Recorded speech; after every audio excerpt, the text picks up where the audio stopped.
5e dimanche de notre grande retraite charismale. Nous allons découvrir aujourd'hui les textes du prophète Isaïe au chapitre 43, Philippiens au chapitre 3 et les Saints Saint-Luc.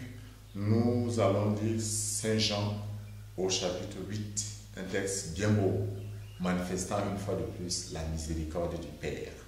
Rappelons-le, le temps de carême, nous le savons, nous devons aller au désert avec le Christ, mettant nos pas dans ses pas. Deuxièmement, c'est le temps de pénitence, le temps de partage, le temps de prière, les 3 P, nous avons dit. C'est le temps du retour à Dieu. Mais c'est aussi et surtout le temps d'accueil du pardon de Dieu. Le temps de l'accueil de l'amour de Dieu. Comme nous allons le découvrir dans l'évangile de ce jour. Au centre, nous avons 3 protagonistes. La femme pécheresse, attrapée en flagrant délit d'adultère. Ensuite, les pharisiens, accusateurs, pointant le doigt.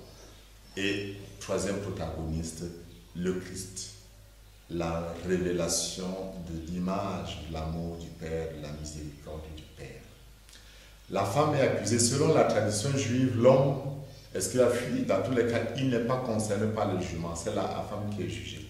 Elle est humiliée. Elle est détruite. Elle sait déjà quel est son sort. Imaginez cette femme qui avait été mariée dans ce village avec la joie, avec la fête, qui est détruite, qui est réduite à rien. Elle est donc devant le Christ. Dans le dialogue où on demande à Jésus, Moïse nous a dit que ce genre de femme doit être lapidé. Le Christ ne réagit pas, il prend le temps. Il prend le temps. Et quand il pose un acte, quand il dit une parole, celui qui est sans péché, qu'il soit le premier à lancer la prière. Tous, ceux connaissant pécheurs, peut-être que l'un ou l'autre avait même abusé de ces femmes, ils s'éloignent. Nous dit le texte, en commençant par les plus vieux. Alors Saint Augustin nous dit à la fin, il reste 2. La femme misérable et la miséricorde par excellence. L'homme se retrouvera toujours à la fin de tout, en face de Dieu. Il n'y aura plus personne. Il n'y aura ni accusateur, ni supporteur. On sera en face de Dieu. Mais Dieu nous verra avec les yeux du Christ en ce moment-là. En peu de paroles, la situation de cette femme change. Première question, où sont-ils? Personne ne t'a condamné? Elle répond, personne, Seigneur. Notons une première chose. Jésus appelle cette femme, femme, comme il appelle sa mère.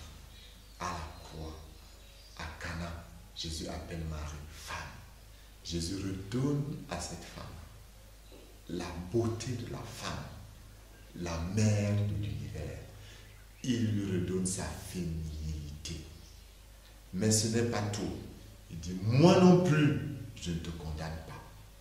Le Fils de l'homme n'est pas venu pour condamner, mais pour sauver, dit le Christ. Mais le plus beau, c'est quand il dit, va, désormais ne pêche plus. C'est une parole de puissance. Le pardon accordé déclenche un pouvoir, la capacité de résister au mal. Comme Jésus disait, prends ton grabat, lève-toi et marche. Ainsi, il donne à cette femme la puissance de s'élever spirituellement. Va et désormais ne pêche plus. Isaïe nous donne de revivre la beauté de cette parole. Cette femme qui s'en va, elle ne fait plus mémoire des événements passés. Elle ne songe plus aux choses d'autrefois. Voici, dit Dieu, que je fais une chose nouvelle. Elle germe déjà, ne la voyez-vous pas. Dans nos vies, quand le Seigneur nous met en marche, il fait une chose nouvelle que nous devons voir. Et le psaume renchérit, quelle merveille fait pour eux le Seigneur, quelle merveille le Seigneur fit pour nous. Nous pouvons aller en pleurant, mais quand nous rentrons avec le Seigneur, nous chantons en nous disant quelle merveille le Seigneur a fait pour nous. La deuxième lecture, qui est la lettre aux Philippiens, dit la même chose. Une seule chose compte, dit Saint Paul. Oubliant ce qui est en arrière et lancé vers l'avant, je cours vers le but en vue du prix auquel Dieu nous appelle là-haut dans le Christ Jésus.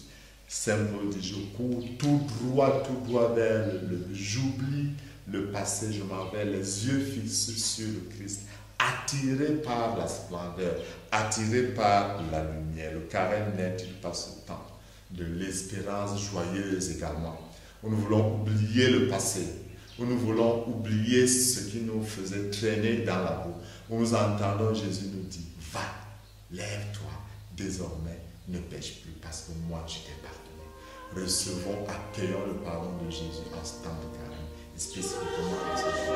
Bénisse notre Père.